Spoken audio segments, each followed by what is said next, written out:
CXO Community. Genial, gracias. Bueno, vamos a dar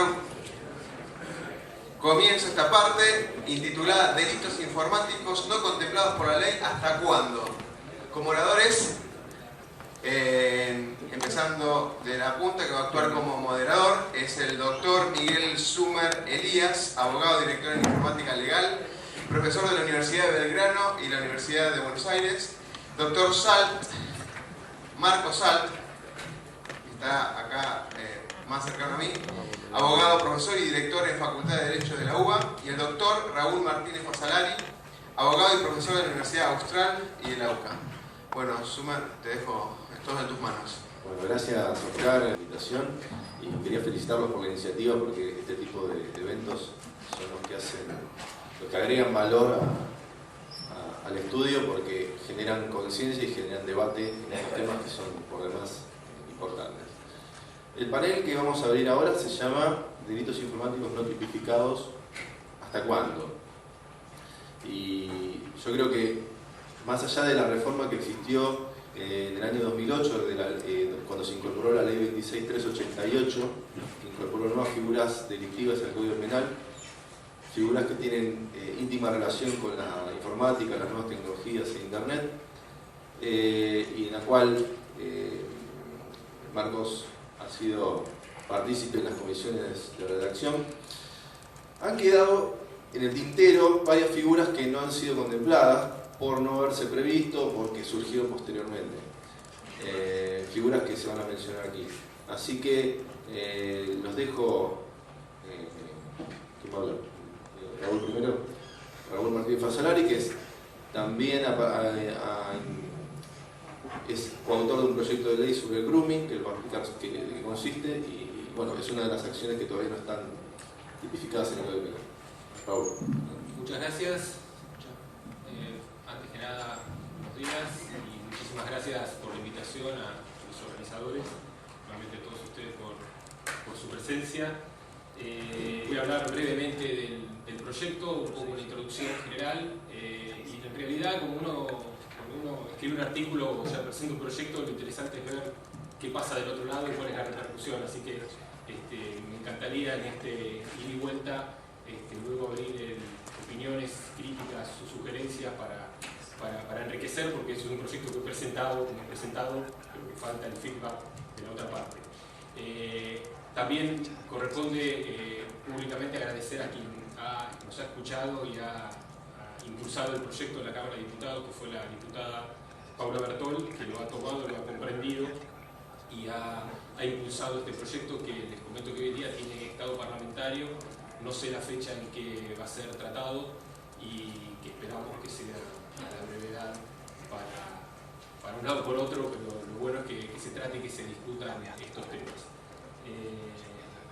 Este proyecto, evidentemente, como el título lo indica de este encuentro, de esta parte del panel, la verdad no fue contemplado el proyecto de grooming en la reforma del 2008. La verdad que desconozco los motivos de por qué no. Puedo prever, puedo imaginar que también había algunas condiciones objetivas, no tanto desde el punto de vista penal o legal de esta tipificación, el tratamiento de estos delitos o de estas figuras delictivas, sino que me imagino que en el 2008, si bien obviamente había la existencia de redes sociales, no habían adquirido tal vez la masividad o la trascendencia que ha tenido y que tiene hoy en día en la sociedad. Leíamos antes de ayer que era Argentina el quinto usuario de redes sociales, y esto ha fomentado obviamente una masa crítica importante en los usuarios, que me imagino que también ha sido lamentablemente mal usado, mal utilizado obviamente por quienes pretenden utilizar esto. El otro elemento también que sigue en crecimiento como elemento objetivo es la diversificación de los medios de acceso que tenemos para conectarnos a Internet o las redes sociales o cualquier medio electrónico. Esta tendencia va a ir en alza, va a ir en crecimiento, es decir, si hace un par de años o 5 años atrás solamente teníamos la PC como un modo de acceso, hoy en día la expansión de los celulares, y particularmente los celulares inteligentes, ha facilitado y ha posibilitado una mayor cantidad de uso de tecnología, así que tenemos el otro elemento objetivo importante. Y por último también, obviamente, la masa de usuarios que sigue en un aumento constante de usuarios de Internet en particular y de redes sociales en general. Es decir, yo creo que estos tres elementos son los que han dado y están dando hoy en día objetivamente una necesidad en la sociedad para tener en cuenta y tal vez entender por qué no y ahora por qué sí hace falta contemplar la tipificación de estos delitos. Me voy a meter rápidamente al proyecto que he presentado. Pueden consultarlo en línea, está bajo el número de expediente 4767 del 2010, el número 4767D del 2010. Los fundamentos hablan de esto, o sea, de estos elementos del crecimiento de Internet y de la falta, obviamente, de tipificación puntualmente en el tema del grooming, y habla también de los casos que ocurrieron recientemente y tuvieron una trascendencia pública, profesores que han sido parte de abuso o de contacto con hubo un caso resonante en el norte de Buenos Aires, en la localidad de Pilar.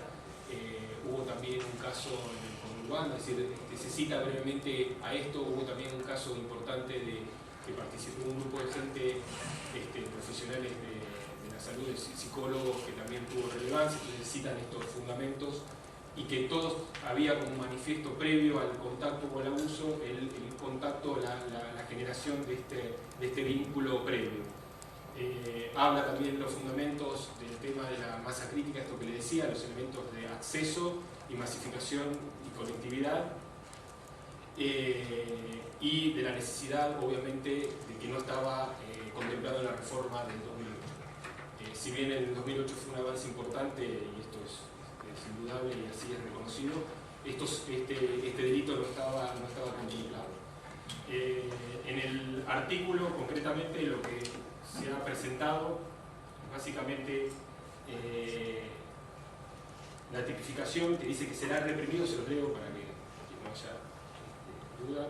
Sería incorporado al artículo 124 bis, sería incorporado como 124 bis dentro del capítulo de delitos contra la integridad sexual, y quedaría redactado de la siguiente forma: será reprimido con reclusión o prisión de 6 meses a 4 años el que, utilizando cualquier medio electrónico de comunicación, realizare, generare, creare, promoviera o promulgare acciones destinadas a controlar tanto física, psicológica o moralmente a un menor de edad con un fin sexual.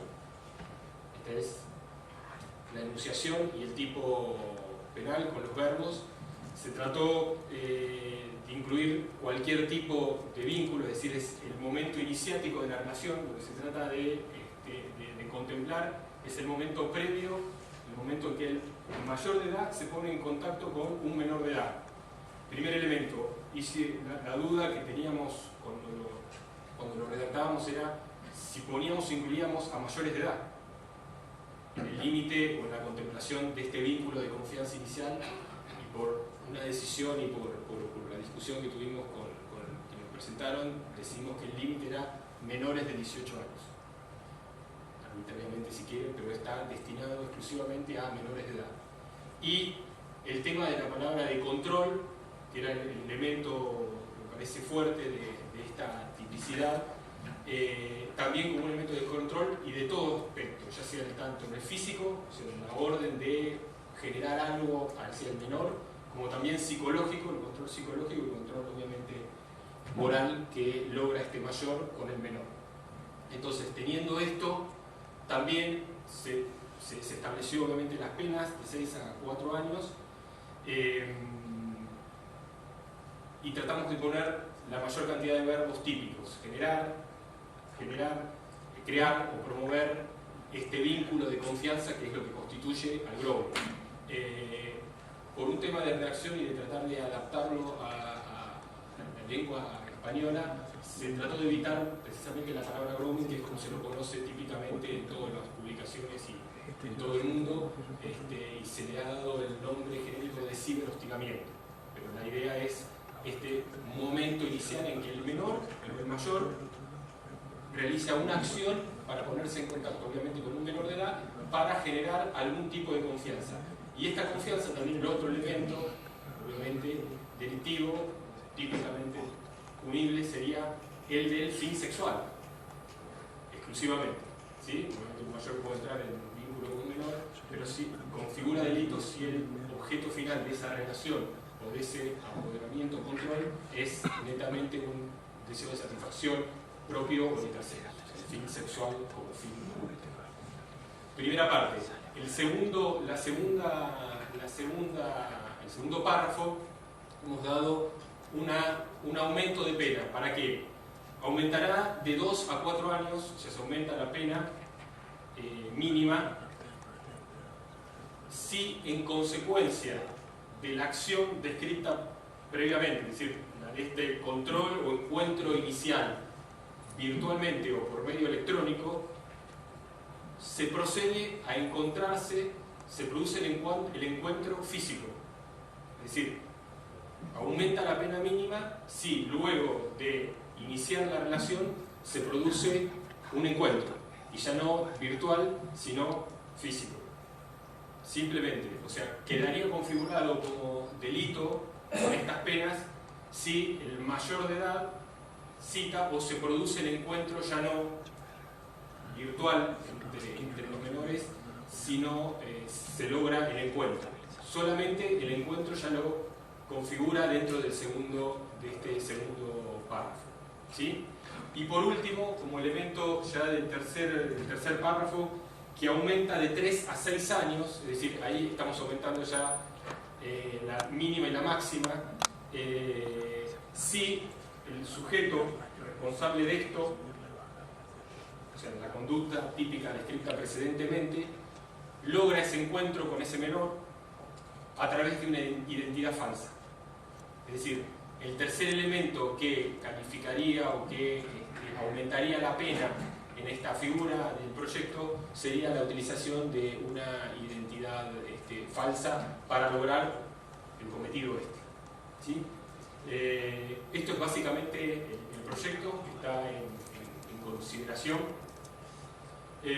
Cuando lo discutíamos con Daniel también y con la diputada y la gente de asesores de la Cámara, uno de los temas que siempre se discute es fijar el límite, ¿no? Establecer cuál es el límite de la conducta y cuál es el límite en donde, como penalmente y como sociedad, decidimos establecer qué es lo punible y qué es lo no punible, ¿sí? Entonces, a mí me parece que el tratamiento de esto va a ser para un lado o para otro, con las modificaciones que se le tengan y que se le hagan, va a ser también como una definición de como sociedad que nos interesa como límite poner y qué cosas penamos en la relación, digamos, de las personas que viven en esta sociedad. Uno de los elementos, yo siempre digo que hay 3 elementos en tratar el tema de delitos informáticos, como ha sido llamado en general, o todas estas cuestiones. Me parece que lo podemos tratar como fue tratado inclusive en esa precedente. Yo puedo hablar del tema técnico, puedo expresar y decir, bueno, qué términos tecnológicos o qué mecanismos tecnológicos existen para prever este delito. También tengo el otro elemento, que es el legal, que sería este punto, o sea, qué elementos legislativos contamos como sociedad para castigar o no las penas punibles. Y el tercer elemento, que también es el más difícil, que es el tema educativo, y es de cómo vinculamos, cómo enseñamos tanto a padres como a chicos en el uso de estas tecnologías. Creo que con este proyecto inicialmente estaríamos tratando, al menos es un avance, el segundo aspecto, que es el tema obviamente legal de estos tratamientos. Me parece que es importante tenerlo, es preferible, como cuando salió la ley de delitos informáticos, es preferible tenerlo a no tenerlo, y que sea un elemento más para los investigadores, para la justicia, para los fiscales, de contar con elementos a los efectos de penar o no las acciones descritas. Si quieren después, para ir terminando, podemos contar algunos casos que se están dando, podemos contarles algunos casos que explicarían en este caso que se están desarrollando en en este momento en el país en investigaciones, tampoco quiero charlar, simplemente es contarles el proyecto y ya está, ahora del otro lado, exactamente igual que cuando lo presenté. Gracias. Bueno, gracias Raúl. Bueno, creo que la invitación fue clara de una vez que termine el panel, abrir a debate, porque estos temas precisamente se enriquecen con el aporte de cada uno de nosotros. Marcos, ¿querés usar el micrófono? Bueno, buenos días a todos y muchas gracias por la invitación. En primer lugar, una observación. Menos mal que lo invitaron a menores, porque yo ya había mucho nervioso con el tema de que estás disponible, cambiarse la identidad, los archivos. Yo veía a la gente que estaba viendo que se fijó bien que fuera con el tema menores, no. No, ahora hablando un poco en serio, cuando uno tipifica conductas, tiene que tener obviamente un cierto cuidado en lo que señalaba Raúl al final. Cuando uno genera un tipo penal, está tomando la decisión como Estado de que va a usar su mecanismo de mayor coerción, que es la justicia penal y que es la pena. La pena es el máximo elemento de coerción por parte del Estado. Y entonces tiene que pensarlo muy bien, tiene que pensar muy bien cómo va a limitar ese tipo. Por ejemplo, de lo que señalaba Raúl, se me ocurre que son tipos penales que pueden llegar a generar problemas en su interpretación y problemas también en su prueba. Muchos de los tipos penales tienen, no sé cuántos son abogados penalistas o que entiendan pocos. Les trato de explicar brevemente. Nuestro sistema se basa en el estricto cumplimiento de lo que se conoce como principio de legalidad. La conducta tiene que estar especialmente establecida. Si es parecida, no es delito. Por más que valorativamente nos parezca que es lo mismo, no es delito. Nos puede parecer que valorativamente es tan mala una cosa como la otra, pero si no está expresamente prevista, no es delito. Para describir las conductas que vamos a considerar delito, los juristas nos encontramos con muchas dificultades. Por ejemplo, en el artículo que nos escribía Raúl, hay lo que se dicen elementos especiales del tipo subjetivo. Entonces, en la medida en que se han incluido en el tipo penal elementos especiales del tipo subjetivo, esto muchas veces genera problemas porque necesitamos saber qué es lo que pensó el autor. Cuando yo digo que esto va a ser delito siempre y cuando haya una finalidad sexual, vamos a tener que poder interpretar esa finalidad sexual y prácticamente meternos en la idea del autor y para saber si tenía este especial elemento del tipo subjetivo. Por eso en técnica legislativa siempre se trata de, hay veces que es inevitable la utilización de especiales elementos de tipo subjetivo precisamente para limitar hasta dónde alcanza la conducta. Porque Growing, yo no, pero un amigo me contó que hace muchísimo con mayores, con mayores. El doctor Monaster, que tiene mucha experiencia y sabe también de amigos, no de él, que también utilizan este tipo de conductas, identidades falsas, pero siempre nos cuentan amigos, nosotros dos en la cena, nosotros no tenemos nada que ver con eso. Pero lo cierto es que si hiciéramos punible todo, sería una sociedad muy difícil de vivir. Internet está en este momento en un estado de absoluta emergencia.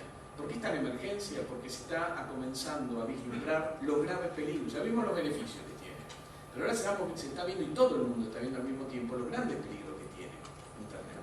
Entonces, si no hay reflexión a la hora de legislar sobre estos peligros, corremos el riesgo de que se anulen los principios básicos que tiene el Internet.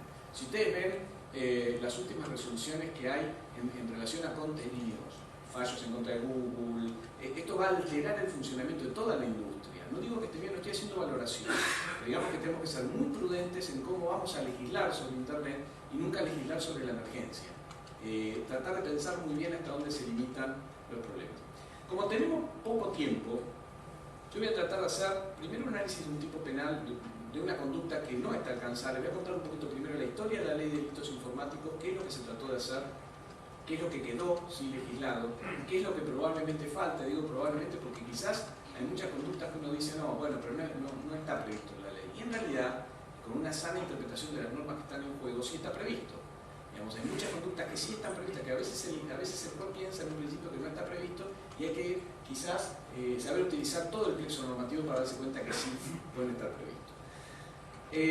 Después de esto, quiero referirme a los problemas que tienen que ver con la aplicación práctica de la ley penal. Una cosa es tener el Código Penal con las conductas que van a ser punibles, otra cosa es que estas conductas se puedan sancionar. Y hoy por hoy, el tema de delitos informáticos ha sufrido un gran cambio. Ya no son delitos informáticos los que se veían en la década del 80 como los delitos informáticos propiamente dichos, el fraude informático, el daño, la utilización de virus. La verdad que hoy se ha dado una ampliación del concepto de delito informático, incluyendo todos los delitos que están previstos en nuestro Código Penal en la medida que requieran de la utilización de evidencia digital para su persecución, o que en los que se haya utilizado mecanismos informáticos para su comisión. No se pueden cometer homicidios por medios informáticos. Ni que hablar todo lo que tiene que ver con todos los delitos complejos, lavado de dinero, fraudes fiscales, fraudes bancarios, en donde la evidencia digital está presente en prácticamente todas las investigaciones. Así que voy a hacer una breve referencia, porque de nada nos serviría tener la mejor ley penal si no contamos con las herramientas procesales, de organización judicial y mecanismos técnicos para poder perseguir estos delitos. Por último, una breve reflexión sobre el problema de la cooperación internacional. Estos son delitos que por su propia naturaleza son delitos transnacionales. Prácticamente es el ejemplo más paradigmático del delito transnacional, mucho más que cualquier otro delito al que nos hayamos enfrentado en el pasado. Así que quiero por lo menos darle mi opinión de qué es lo que está pasando hoy a nivel de cooperación internacional y hacia dónde va la Argentina. Vuelvo al comienzo. Desafío de la tecnología informática para el derecho penal. Cuando la tecnología informática empieza a desafiar el derecho penal, lo empieza a desafiar precisamente porque hay determinadas conductas que veíamos que valorativamente estaban mal, pero cuando tratábamos de utilizar nuestro sistema penal tradicional, no eran delitos. Y esto no es solamente en la Argentina, esto es en España, en Alemania, en Francia, en Italia, en Estados Unidos mismo, aunque con un sistema legal absolutamente diferente. Entonces, ¿qué es lo que sucedía? Si se cometía un fraude, y este fraude era contra por ejemplo, una institución bancaria, y no se había dado un engaño a una persona, que es lo que requería nuestro Código Penal, acuérdense lo que les dije al principio, qué significa el principio de legalidad, y el engaño se había producido, por ejemplo, sobre una máquina, no se había olvidado decir esto es delito. Está muy mal. Y quizás sea lo mismo haberle robado plata sacándola de la caja del banco que haberlo hecho por medios informáticos, creando dinero electrónico y trasladándolo a otra cuenta. Pero no es delito. Entonces, cuando se dañaba un dato en vez de dañarse un documento, esto no era delito. ¿Por qué? Porque nuestro Código Penal prevé que será daño la conducta cuando la conducta recae sobre una cosa mueble. Y obviamente un dato informático no es una cosa mueble.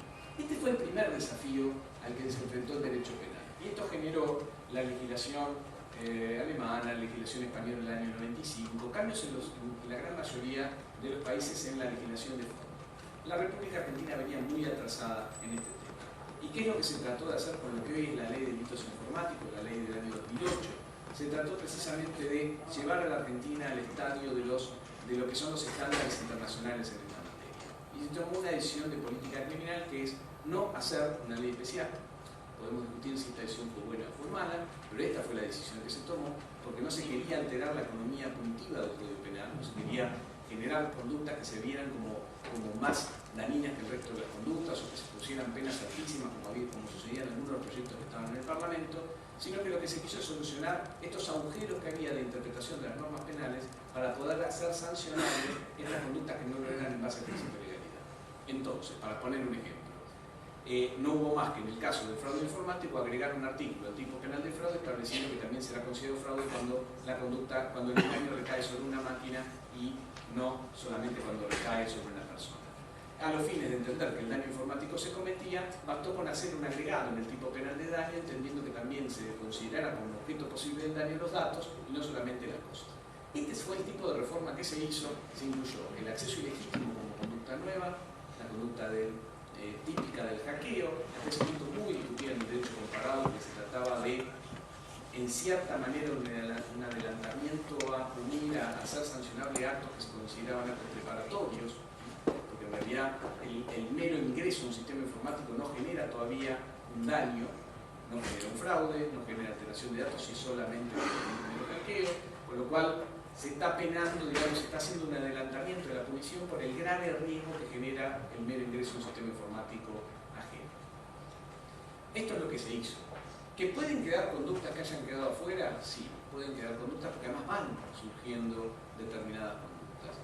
No creo que sean tantas. Aquí acabamos de ver un ejemplo. Habría que ver cuántas de estas cosas no están alcanzadas por otros artículos del Código Penal, pero es un ejemplo que conviene obviamente por el peligro que genera para los menores, si es posible tipificarlo, hacerlo de una manera tal que no se extienda la punición hacia cuestiones que no queremos punir.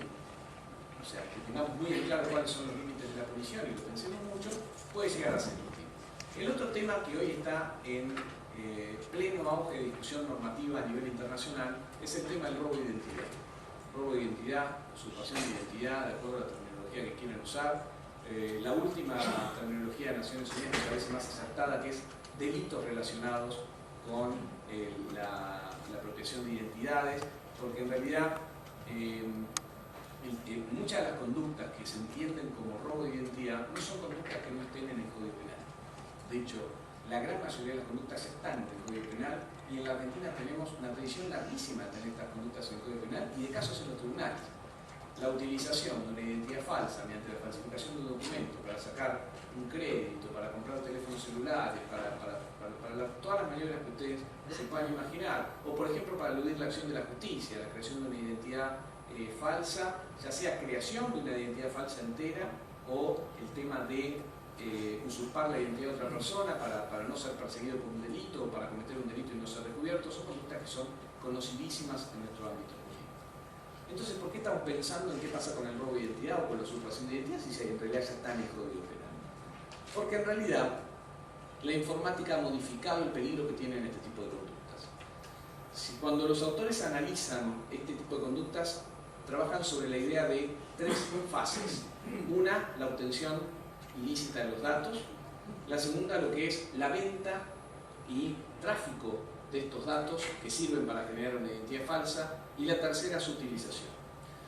La utilización de los datos obviamente está prevista como delito. Si se utilizó para el fraude es delito, se haya cometido por el medio que se haya cometido. En estos casos, la utilización de una identidad falsa para obtener un bien está engañando a una persona, está obteniendo un beneficio patrimonial, no se ve ningún tipo de problema.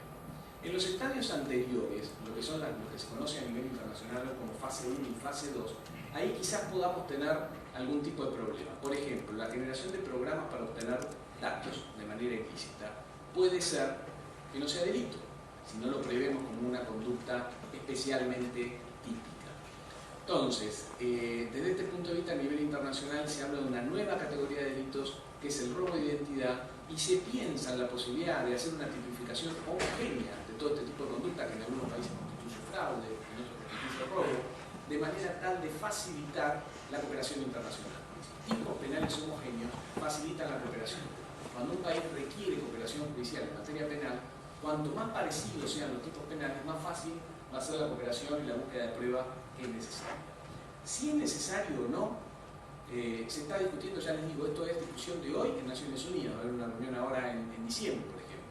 Ni siquiera está del todo decidido, porque muchos países van a la reunión y dicen, yo ya lo tengo tipificado el fraude, tengo tipificada la falsificación de documentos y no necesito nada nuevo. Países como Canadá y Estados Unidos, muy fuertemente Canadá, insisten con la idea de hacer un nuevo tipo penal que prevea el robo de identidad en la era moderna, en la era de Internet. Y también lo que obviamente no está tipificado, porque no podía ser previsto en nuestro sistema normativo, es la usurpación de identidad en el ámbito digital. La creación de identidades falsas en el ámbito de Internet, si esto va a ser punible o no va a ser punible.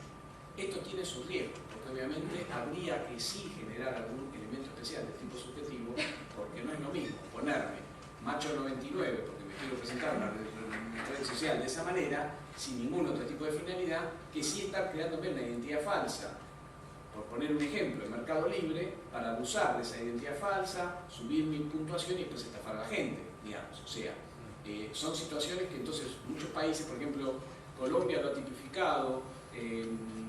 Hay un proyecto aquí en la Argentina, Daniel, que vos podrás comentar, aquí han presentado un proyecto de ley que no fue aprobado todavía. Colombia lo tiene directamente sancionado, Costa Rica lo tiene en su nueva ley de delitos informáticos, siempre tiene creación de una identidad digital falsa con fin de cometer un delito, con la finalidad de cometer un delito como una forma de acotar. Dejemos de lado el tema de delitos. ¿Qué otro desafío plantea la informática, el derecho penal? Es en lo que tiene que ver con lo real. Hay un autor alemán que decía el derecho penal no le toca un solo pelo al delincuente. ¿Qué quería decir con esto este autor alemán? Que nosotros podemos modificar el código penal todo lo que querramos, pero si no tenemos normas procesales adecuadas, solo vamos a tener muy lindas leyes penales. Entonces, el sistema procesal penal está absolutamente en crisis. Yo creo que incluso la informática va a generar en el futuro un cambio de paradigma del proceso penal.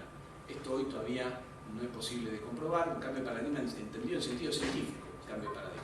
Pero lo que sí está claro es que todas las normas pensadas para la obtención de evidencia física, el allanamiento de cosas, la obtención de documentos. Todas estas herramientas pensadas para la evidencia física no sirven para la evidencia digital. Hoy las estamos utilizando, esto es lo que pasa en la Argentina, lo usamos analógicamente. Tenemos que secuestrar datos de una computadora y bueno, usamos la norma que nos permite secuestrar cosas de una oficina. Ahora, esta norma es eficiente en el doble sentido, o sea, nos sirve para que el sistema penal sea eficiente en la obtención de estos datos y al mismo tiempo para que no avasallar garantías, porque el sistema tiene que tener una doble eficiencia. Claramente no. Por poner un ejemplo que he puesto en muchos lugares, si un juez ordena hoy un allanamiento para buscar algo acá, va a poder encontrar lo que tenemos hoy acá.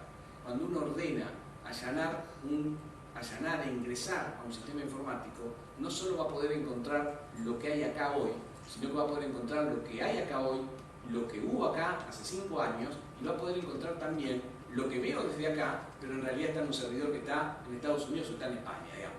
Entonces, pensar que nosotros podemos trabajar con las mismas normas procesales en la búsqueda de evidencia física para la búsqueda de evidencia digital es totalmente utópico y es un error.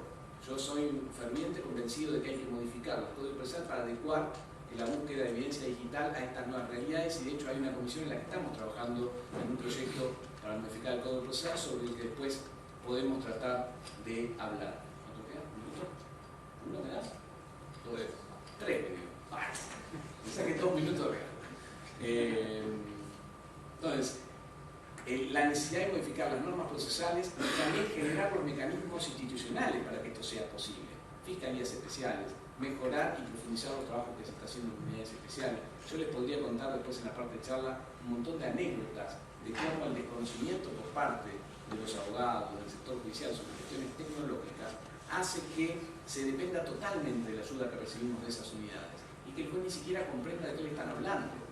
Entonces, claro, esto genera mucho riesgo. Genera riesgo en que la investigación no se lleve bien, pero también se genera riesgo para la persona imputada de que no le estén diciendo algo que el juez no entiende. Porque claramente, si un juez no entiende qué es lo que estamos haciendo cuando estamos haciendo una investigación, investigando, haciendo una investigación sobre el tráfico de comunicaciones, sabiendo direcciones y fechas, y el juez le dice, bueno, y el culpable es Daniel, digamos. Y el juez dice, a ver, vi una serie de números ahí, y no entienden ni de qué le están hablando. Daniel va preso, que podría ir preso por otra cosa, pero nunca lo descubrieron, digamos, y sería injusto que vaya preso por cosas que no tiene que ir preso. Por las otras, yo podría buscarlo, pero no por esta. Después lo charlamos, pero no por esa que le estaría metiendo. Entonces, la necesidad de generar unidades especializadas y capacitarla es urgente. Último tema, cooperación internacional y cooperación con el sector privado. Este es un tema clave en la Argentina de hoy. La decisión de en qué sistema internacional, de cooperación internacional, vamos a ingresar es fundamental. No hay delito informático, y no hay, de los importantes, obviamente, y no hay tampoco delito en donde esté involucrada evidencia digital en los grandes temas, en donde no haya problemas transnacionales. Y tenemos un problema serio. Nuestro sistema penal está basado en el principio de soberanía y en el principio territorial. Internet no tiene ni soberanía ni nacionalidad. Entonces, obviamente, tenemos un problema ahí. Es obvio que va a ser riesgo esto. Porque cuando uno habla con un técnico en informática y le cuenta que ingresó a un sistema informático acá, una computadora que está acá, está pasando a un servidor que está en España y que entonces tendríamos que avisarle a la jueza a ver si me pide un exhorto. El informático nos mira y me dice, no estás loco, para mí un sistema informático es un sistema informático. Y a mí no me importa dónde esté alojada la información, porque es más, si estoy bajando un video, probablemente la información me esté viniendo de distintos lugares, digamos, no me importa, yo lo tengo acá. Bueno, eso, por nuestros principios tal cual están en el código, no funciona. Entonces los mecanismos de cooperación internacional son fundamentales. Argentina dio un paso hacia la Convención de Budapest, ha sido ya enviada la nota por de parte del Consejo de Europa invitando a la República Argentina formalmente a integrarse a la Convención de Budapest, y después les cuento un poquito qué significa esto, pero nos falta un montón de pasos. Una cosa es estar en la Convención y otra cosa es que la cooperación sea una cooperación real, en donde se superen los problemas que hay de brecha digital, de diferencia política fuerte entre los países, y como último tema, relación con el sector privado. El otro día en una charla surgió la semidiscusión de si esto lo teníamos que llamar colaboración entre el sector privado o público, porque no les gustaba que yo hubiera dicho la palabra regulación del sector privado. A mí me da lo mismo. Lo quieren llamar colaboración, lo llamamos colaboración. Lo cierto es que para mí es regulación. y si no, llamémoslo colaboración regulada, digamos. Pero lo que está claro es que algún tipo de acuerdo con el sector privado, ya sea regulado, acordado, tenemos que tener. No puede seguir pasando que uno necesite, como nunca, no pasó ningún delito, no hay posibilidad de hacer avanzar ninguna investigación si uno no cuenta con la colaboración del sector privado, porque el sector privado es el que tiene los datos. Ahora, si el sector privado me va a decir a mí que vaya por exhorto diplomático porque su servidor está en las Islas Caimán, esa investigación se va a caer. Si yo no tengo ningún tipo de acuerdo o regulación que me permita decirle que, como el hecho sucedió en la Argentina, yo le voy a exigir que me dé ese dato y me lo tenga que dar, y que las decisiones, porque guarda, tampoco quiero poner al sector privado como enemigo, el sector privado quiere colaborar. Está con miedo a que el Estado avasalle, o sea, que cuando dé su primera colaboración el Estado la avasalle y le pida enormidades, como fue cuando la Argentina, frente a la ley de retención de datos, en vez de ponerla, como lo hace la mayoría de los países del mundo, que las empresas tengan la obligación de retener datos por 6 meses, la puso por 10 años. Entonces, claro, si el Parlamento, cuando va a regular esto, no entiende ni las mínimas cuestiones técnicas, pone una retención de datos de tráfico por 10 años, que no lo podía cumplir nadie, ni siquiera las empresas más grandes, entonces el sector privado está siempre reticente a colaborar. No es que no quiera colaborar, pero también hay veces que, por ejemplo, ustedes saben que hay algunas empresas que funcionan sobre la idea de toma de decisiones en el caso concreto. Si hay un caso de excepcionalidad, entregan los datos de contenido, entregan, por ejemplo, si está en peligro la vida de una persona y quieren hacerlo. Al sector privado no le interesa que haya delitos en Internet, va contra su negocio. Ahora, ¿quién tiene que tomar esa decisión de excepcionalidad? ¿La va a tomar el abogado de una compañía o lo va a tomar el juez? A mí me parece que eso tiene que estar regulado, y si lo va a pedir ese dato contenido con carácter excepcional, porque está en juego la vida de una persona, la seguridad del país o el motivo que ustedes crean, esa decisión la tiene que tomar un juez. No puede el juez tener que pedirle por favor a la empresa que la empresa estudie si se da la situación de excepcionalidad y le diga sí o no. Va contra los principios de nuestro sistema jurídico, de nuestro sistema de justicia.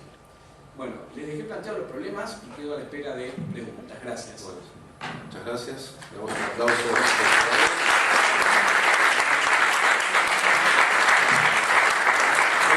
Para dos preguntas puntuales.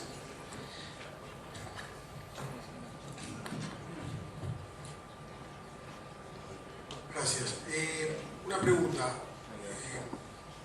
El tema de la legislación del grooming está apuntado a lo sexual.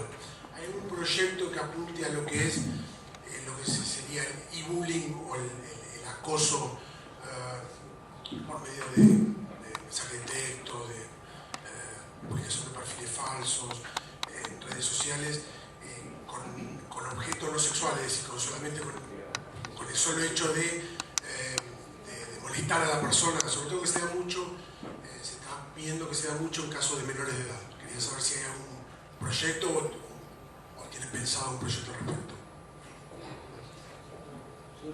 El tema de... A ver, hay un proyecto del tema de robo de identidad o de identidad falsa, de crear, que creo que va a exponer Daniel un poco más adelante. Sobre el resto, la verdad que desconozco, por los que vi completos hace muy poco, no estaban presentados específicamente esos. Este no contempla, o sea, este fue netamente destinado a esta figura y con estas limitaciones, nada más. Del resto, la verdad que desconozco que hay, me parece que no, por la lista que he visto que está en trámite parlamentario. No sé si habrá habido alguno hace un tiempo que haya perdido el estado parlamentario. De los que vi recientemente no había ninguno de esas características.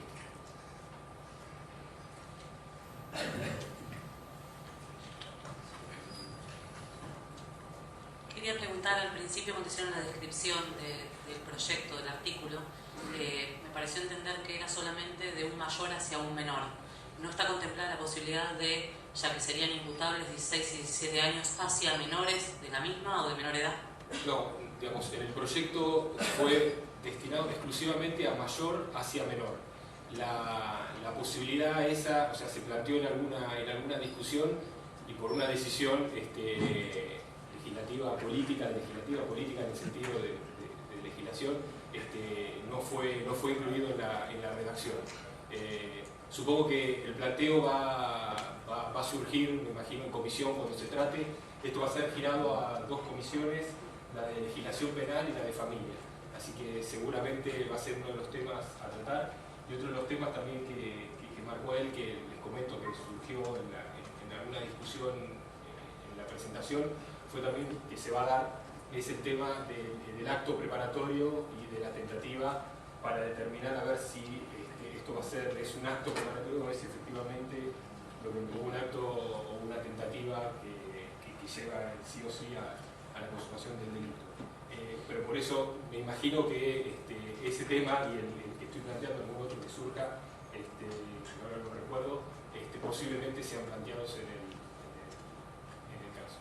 Igual guarda, te doy cuenta una cosa, también siguen vigentes los otros artículos del Código Penal, porque en la medida en que el medio utiliza, por ejemplo, una amenaza, va a ser delito igual. Esto es hacerlo muy específico, pero la amenaza sigue siendo delito, la coacción sigue siendo delito, las injurias y calumnias siguen siendo delito, hay muchas conductas que se subsumen. Sí, no, incluso...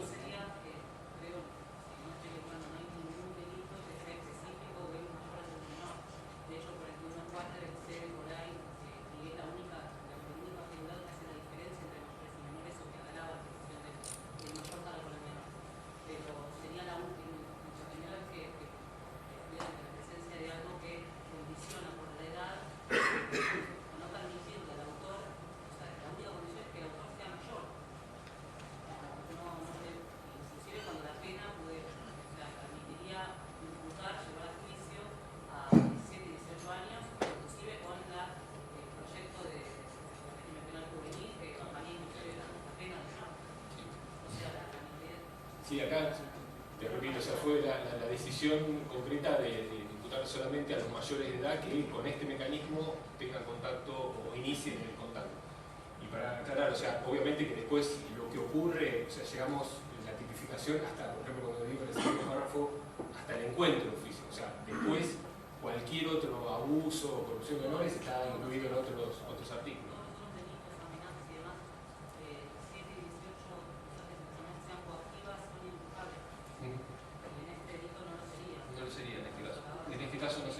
Yo supongo que, digamos, a ver, este planteo, digamos, se va a hacer, supongo, en la comisión y vamos a ver qué modificación le van a hacer. Como hay otros temas también, yo supongo que si se utiliza la misma metodología tal vez que pasó con la reforma del 2008 de agarrar y retomar distintos proyectos y incluirlos todos dentro de la modificación del Código Penal, que por cierto a mí me pareció la más correcta, o sea, incorporarlos dentro no hacer una legislación específica de delitos informáticos, sino incluso también para esto de incorporarlo dentro del tema del código penal. Supongo que van a ser incluidos también otros.